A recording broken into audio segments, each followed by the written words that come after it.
There's some fundamental differences between charter schools and traditional neighborhood schools, and there's some things that are very similar. So the first thing, just like neighborhood schools, charter schools are public schools. They are funded by public tax dollars, and they're completely free to attend.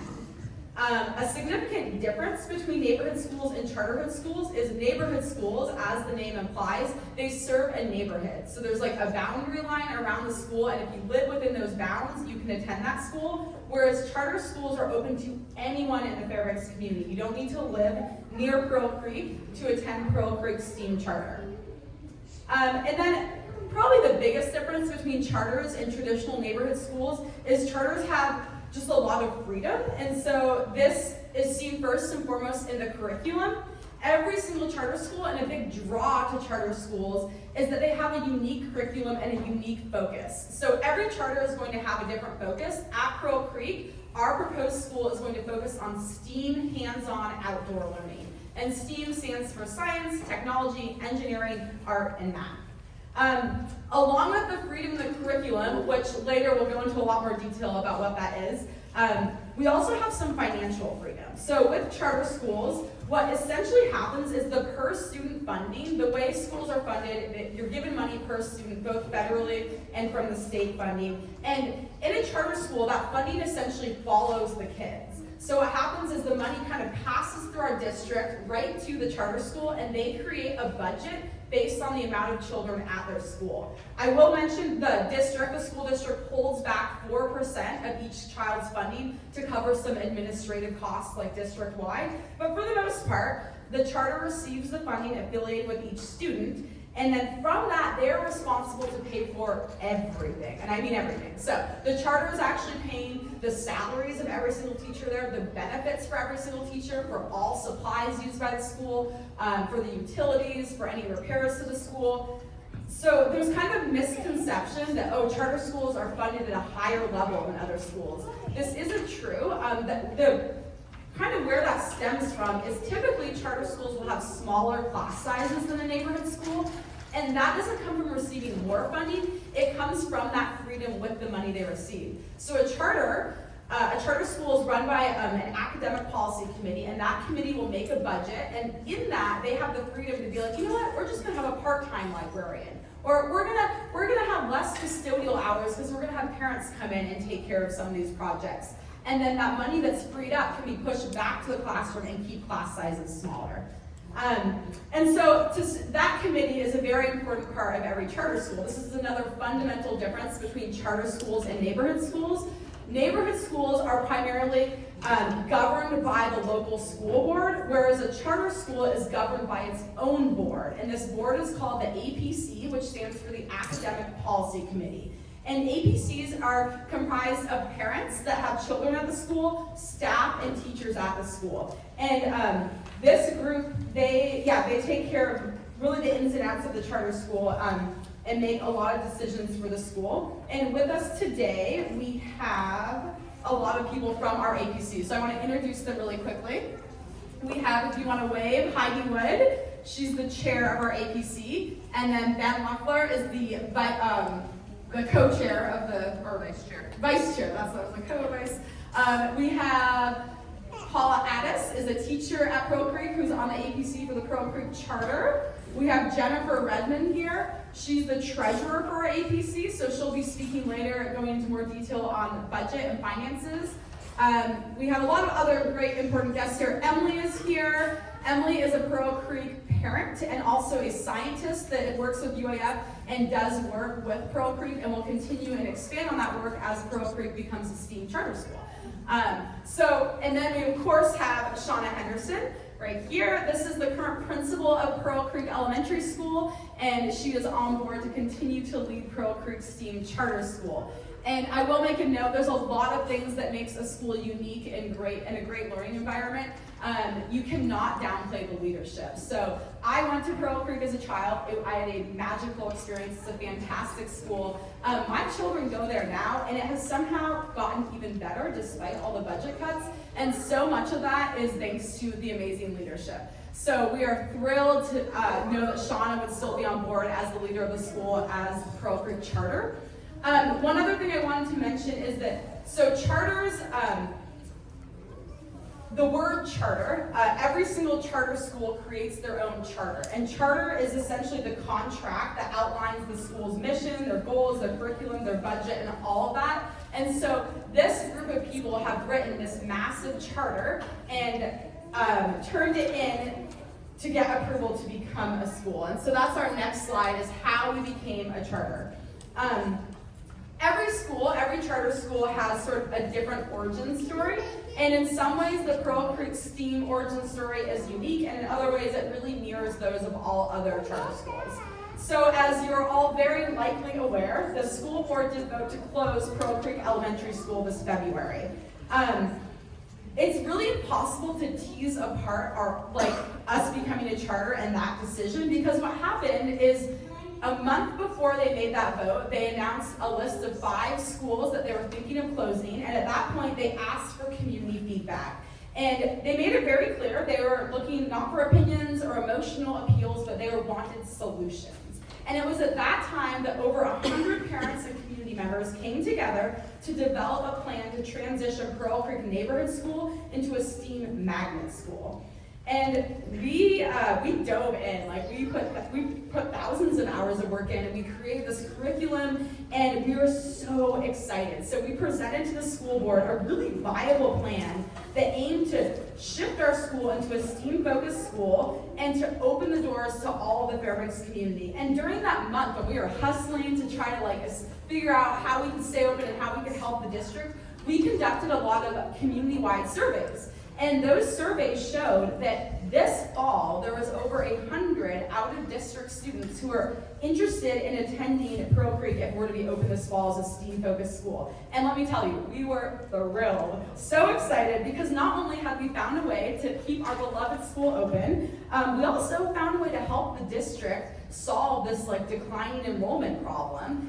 And on top of that, honestly, our excitement mostly came from the fact we already loved this school, but as we started to envision a new version of it, we were just, it was even better. Doing a STEAM-focused curriculum was so exciting. We're in the perfect location for it. And as we started to put feelers out, we got all this feedback. We had artists and scientists contacting us saying, we want the school to stay open. How can we partner with you? What can we do? And, it just became really exciting to think about the possibilities of how this could become an even better school with this hands-on, outdoor learning, STEAM-focused school, and what that would be like for the children of Fairbanks to have that opportunity. Unfortunately, our excitement was not shared by all members of the school board. So instead of collaborating with us to create this STEAM magnet school, they voted to close it. However, our momentum was only growing at this point, and we realized that if the district didn't want to open us as a magnet STEAM school, we could go ahead and establish ourselves as a STEAM charter school. And so that's kind of the backstory. And at this point, our origin story is really very similar to all other charters. Charter schools are created when there's a group of parents or educators who are passionate about a new educational concept for their community.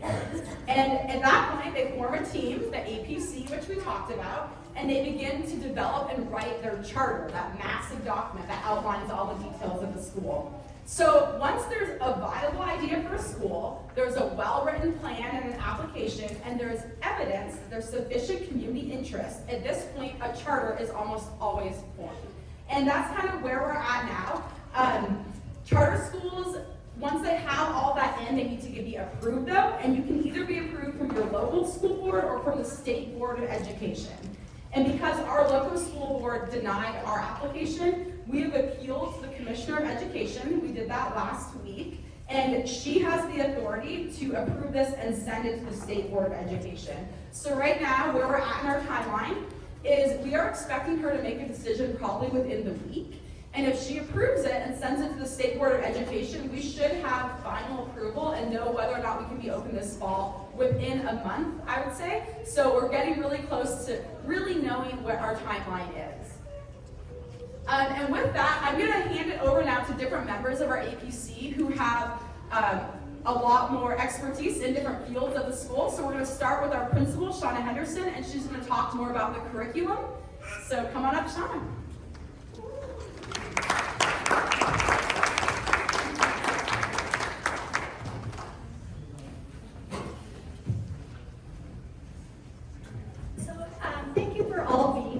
I want to take a moment and give you a little more information about how we kind of got to this journey that parallels what Christina said. Is this cutting in and out? I wonder if you just talk.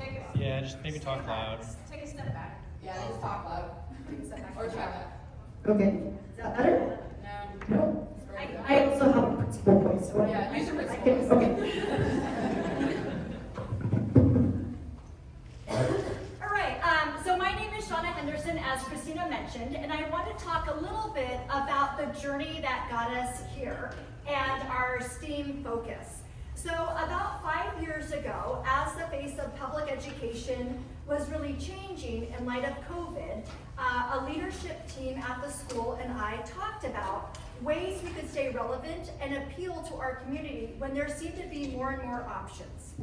Out of those conversations, we started partnering with the university and looking at how we could potentially write grants to get support in terms of some outside opportunities for our students. As we kind of worked through that process, last year came about and Pearl Creek was on the chopping block for school closure. So at that point, we thought this was the best time to really dive deep into what makes Pearl Creek special, what we could capitalize on, and then what we could really grow. And out of those conversations came the idea for the Magnet School, which was STEAM focused. And part of that really was about what we already do as a foundation of Pearl Creek, which really is to work with our outside agencies and universities to set a stage for science and outdoor exploration. And so last year I talked to the superintendent and assistant superintendent to kind of go forward with our idea for a magnet school. And at that time, they were working on the strategic plan and just said, let's pause this until we can figure out the district's strategic plan and see how this works into it. And so fast forward until right now, as Christina mentioned, the school board had to make some tough decisions. School closure happened for Pearl Creek, and then we kind of went forward with some new ideas in terms of the charter school. One thing that I'm really motivated by and really captured by is this group of parents that we have that are so invested and involved in the students here. And I think that's really what makes Pearl Creek special. To kind of back up a little bit, I also attended Pearl Creek as a student when it first opened up in 1983 and went there until I graduated from 6th grade. And then I do also have two children that currently are students at Pearl Creek. So, and I live in the Goldstream Valley. I'm very invested in this process. And I, again, really have that momentum of the students and parents that is pushing me forward because I think this is such a great concept. So I'm going to talk a little bit about the curriculum. It really is STEAM focused. So part of what we do well, again, I think at Pearl Creek is really not only working with outdoor agencies, outside agencies, and the university, but we already have structures in place in our school day to allow students a little bit of choice and have our entire staff on board to meet students' needs. A couple ways we've done that is we have a large school-wide walk to read program. And so every student for 30 minutes is given an additional infusion of reading based on their ability level. And so as we were developing our idea for the magnet school, we said, could we take the idea of a walk to read and make it even better for science?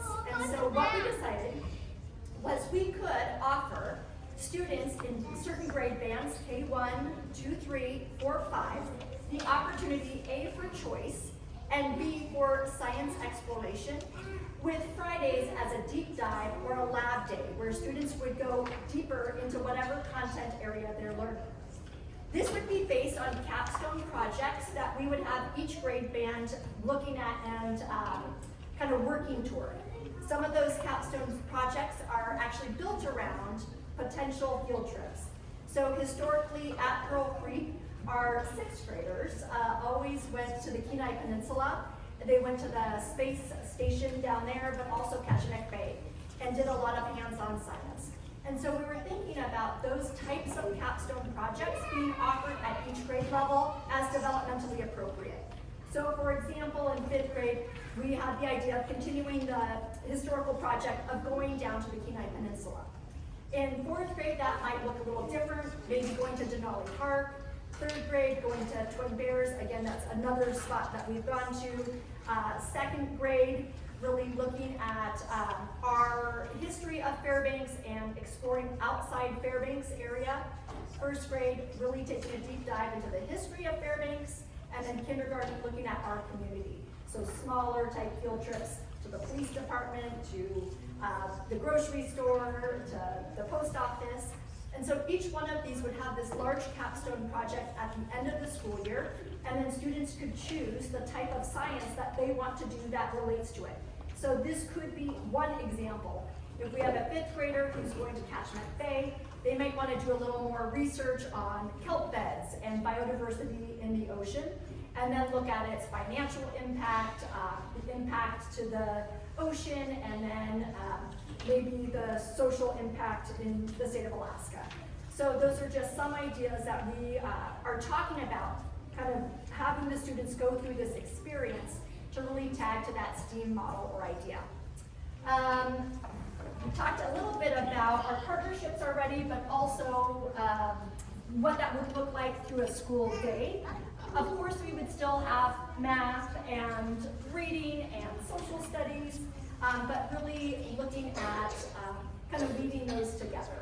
So I think we talked about real world, so again, real world connections I think are so important as we try to capture students' attention and just have them understand the importance of being a part of this community and looking at problems that we have in our community and how we can solve them. Really being future leaders of our community. And really going back to building a school that does extend beyond the classroom doors.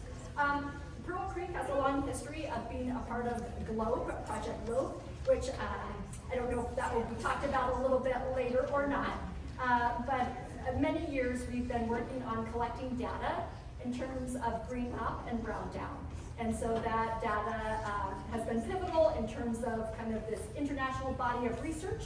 So we have citizen scientist students that have been collecting this data at Pearl Creek, outside the school building, but then also have used that to go further into conferences and do a little bit of a deeper dive. So again, we'd like to continue with that type of work. Okay, so again, I'm really excited to be here and to be talking a little bit about our STEM charter. It is so exciting, and as I'm working with teachers, I think the one thing that we are just really passionate about is this idea of bringing science, a science focus to the school, and again, being a part of this amazing community. So thank you very much. If you have questions, I'm happy to answer any after the talk, but I'll turn it over to Emily, who I think will go a little bit further into our Project GLOBE. Okay, I'm not a principal, so we'll have to see if I still have a principal voice.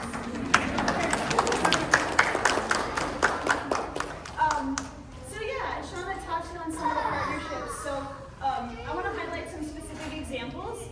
My name is Emily Sousa. My daughter Joni is in kindergarten at Pearl Creek. I was also a Pearl Creek Puffin from 1990 to 1996. And I also have the privilege now of having been in almost every single class at Pearl Creek as a guest scientist. This week alone, I think we visited 5 Pearl Creek classes, including Ms. Addis's class, to get them out and collecting real-world data that's actually used by NASA scientists around the globe. So the program that I'm part of, which is one of the partnerships, is called GLOBE. It's Global Learning and Observations to Benefit the Environment. And what it is essentially NASA has all these satellites up in space, and they're looking at the Earth at all times. But satellite data involves a lot of interpretation, and it can be really tricky unless you've got somebody on the ground that's able to say, this is what we're actually seeing in real time. And the best people to do that are kids, because they notice things when they're outside. So the partnership that GLOBE and Pearl Creek have established over the last 5 years, we bring scientists into the classroom, we get the kids thinking about how the seasons change and how the environment changes in response, and then we get those kids outside and we collect a bunch of data over the course. So in the fall, what we do is we check to see how the leaves are changing color, and then when they fall off the leaf, or when they fall off the tree. And in the spring, what we're doing now with the students is checking the opposite. So we're seeing how the trees start to bud out. So every class adopts some and they check the buds every few days until leaf out happens. And then all that data gets put into a public database. We're one of 127 different countries in the world that do this. And within those 127 countries, there are thousands of different schools that are doing this. This fall, Pearl Creek was recognized as being the school in the entire world that collected the most green down data. So more data than any other school in the world. And that's just one of the partnerships. And when it started 5 years ago, we were in 1 or 2 classrooms, but with Shauna's support and helping us meet all the teachers at Pearl Creek, we were in almost every classroom this fall. That's something that as the Pearl Creek STEAM Charter will continue to grow and will continue to build on. This fall we brought an artist into a couple of our classrooms as well to kind of match that science and art. In addition, there's numerous other partnerships with different UAF scientists, but also community scientists and nonprofits and artists as well. And those are just going to continue to grow with the Pearl Creek STEAM Charter. And I think now, am I passing to you? Yep. Okay.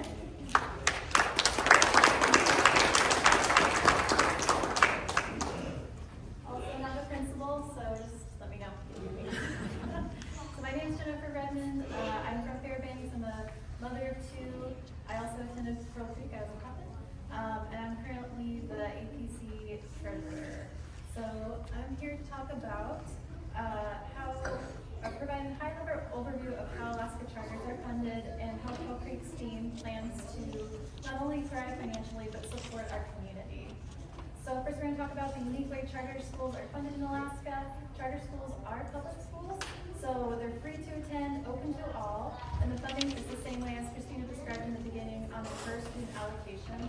One thing that's really wonderful is there's a lot more oversight over charter school funding. So there's the ABC, there's the principal. Every taxpayer dollar is accounted for with charter schools. It's a lot of oversight on how the spending happens. Another characteristic is charter schools are self-sustaining.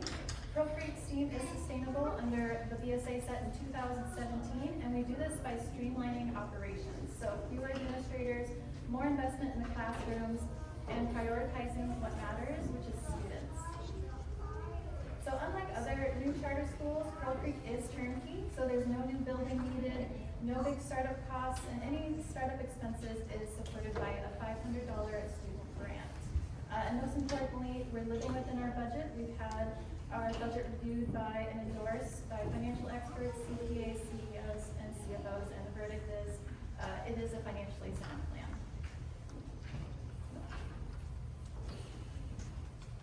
All right, so zooming out in the bigger picture, how does Pearl Creek impact our community and district? So Pearl Creek STEAM will increase revenue for our school district because this is an option that families want. It's growing enrollment. We are growing the pie, not taking from it. So that means more students in the public school system and more funding flowing into public education. Second, it brings new money into the district. So we're not just relying on state funds. We're actively pursuing grants, fundraising, and partnerships. And with those resources can benefit our school, but we also want to uplift the district with innovative programs and shared success. In looking for grant opportunities, we've already identified over $2 million a year over the next 5 years of potential grants, not just to support Pearl Creek, but to support our partner schools. So this school really thinks beyond survival and towards resilience and growth. And thirdly, Pearl Creek will reduce the district costs. We pay our own way. Facilities are covered, 24 teachers covered. This is a self-sustaining model that takes the pressure off the district budget and keeps students in public education. So when you think of Pearl Creek STEAM, don't just think about a new school. Think about a smart investment in our kids, in our district, and our community. Great, that's all for me. Great. Thank you very much.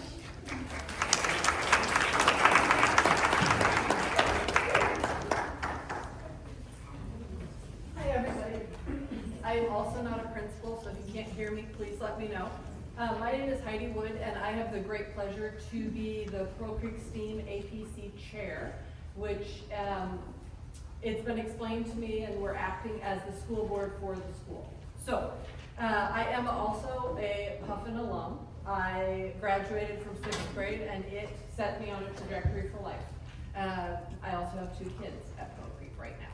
So, I've been asked to talk about what are the expected class sizes. And as we move forward with the Pearl Creek STEAM school, our goal is to maintain a class size of 18 for the kindergartners, of 22 for first, second, and third graders, and of 24 for fourth and fifth graders.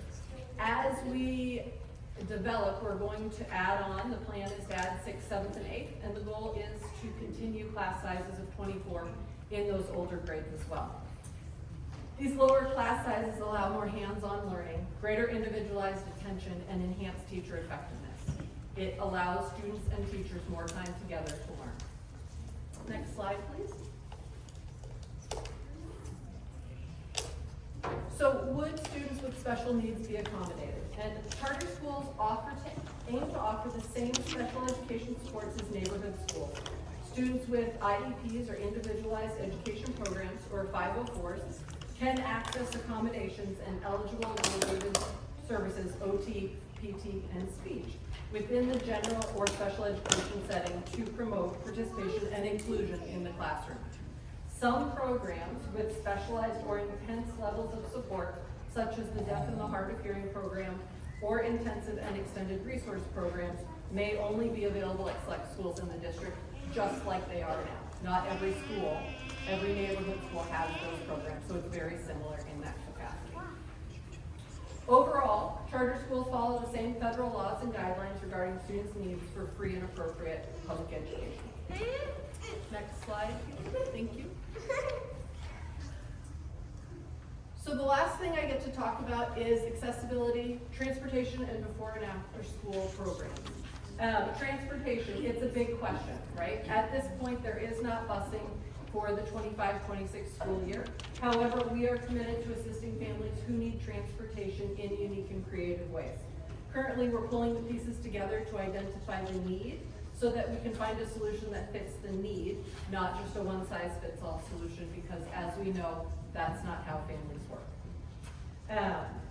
As far as after school, before and after school care, Drive Alaska operates from 7 a.m. to 6 p.m. and offers before and after school care, or just one if that is needed for a family. It is a pay-for service model. However, there are assistance programs for families that qualify. So that is part of the whole picture here. As getting kids to school, there are options that they can be there earlier. Thrive Alaska also operates the majority of staff workdays for a full day care model. Additionally, one of the great things about Pearl Creek is the diverse and robust after-school enrichment program. For example, this quarter, the following clubs are being offered: Improv Club for multiple ages, Community Service Club, which is operated year-round, Lego Club, Knitting Club, Football Club, and Adventure Club for multiple ages. Each quarter, there's some change and flex to this depending on community member availability, parent and teacher availability, and also the seasonal changes, right? In the winter, we have Ski Club. In the fall, we have Running Club, just to name a few. So with that, I will turn it over to Ben, who's going to talk about admissions and enrollment.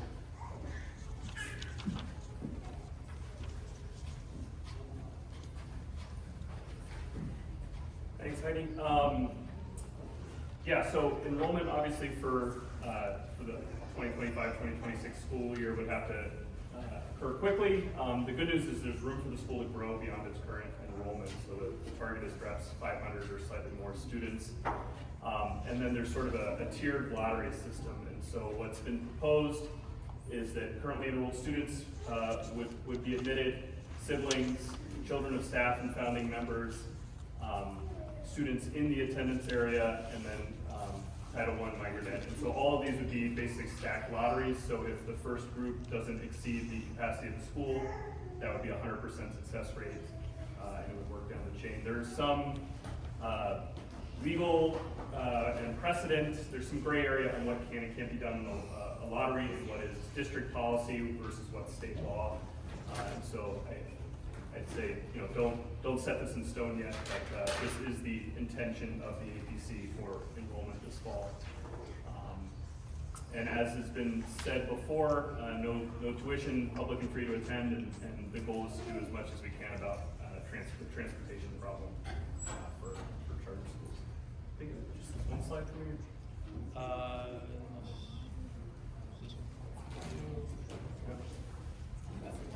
Back to you? Okay. I'll be around for questions, but yeah.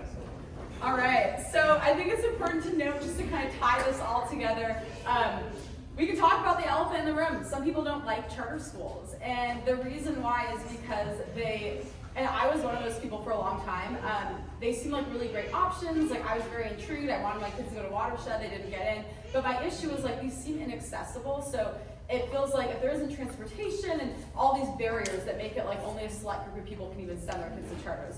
And so we are very aware of that. Like I said earlier, we initially proposed to be a magnet school, but this is the option we have. And you know what? I'm actually kind of excited now, because instead of critiquing charter schools, we have an opportunity to change charter schools and to open a charter school that is accessible. And so we aren't just blowing smoke when we say transportation is important to us.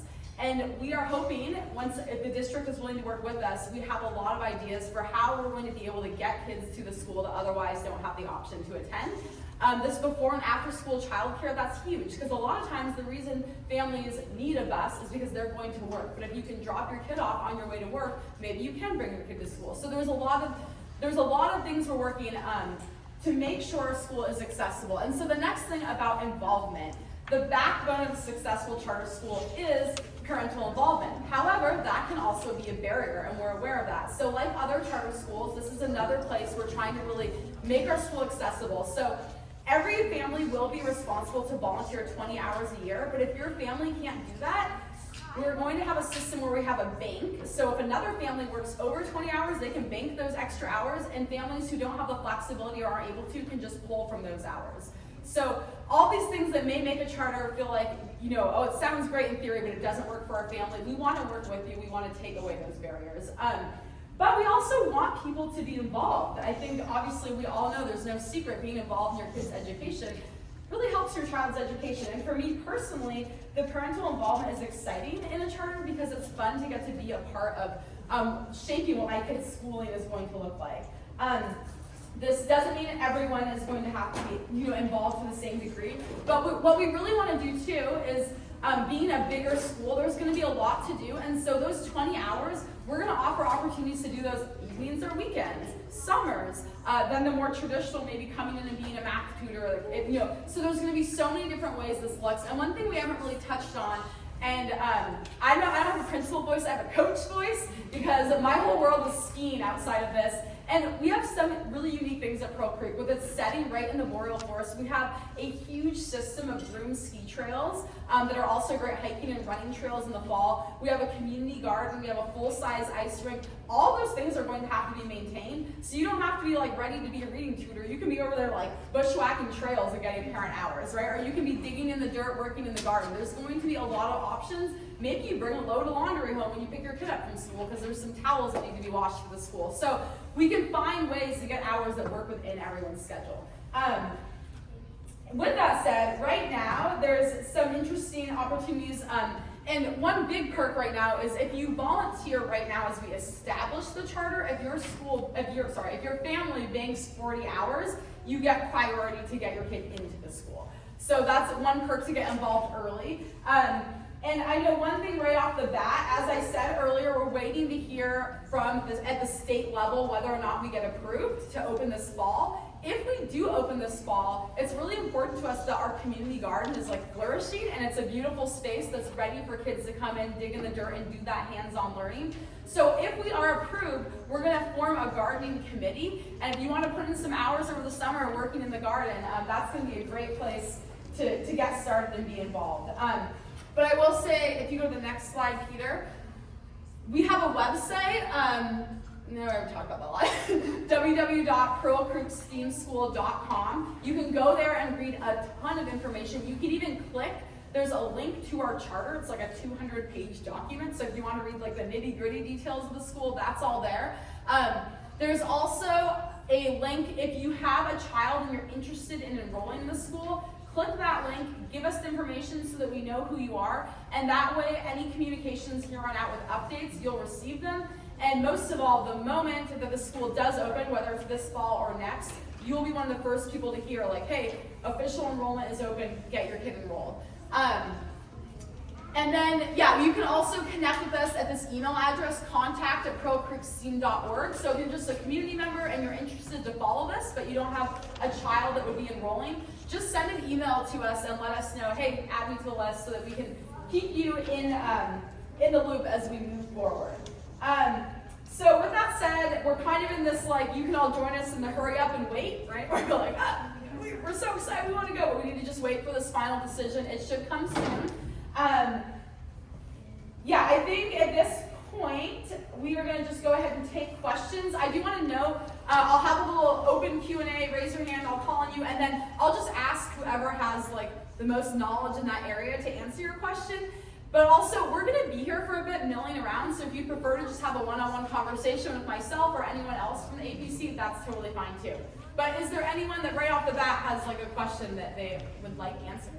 Yeah. Not necessarily related to my situation, but is Thrive going to stay in the building? Absolutely, yeah. They've committed to staying in the building. So That's a big deal. yeah, it's a really big deal. And that is that before and after school childcare, which yeah, makes it a lot more flexible for parents to get their kids there.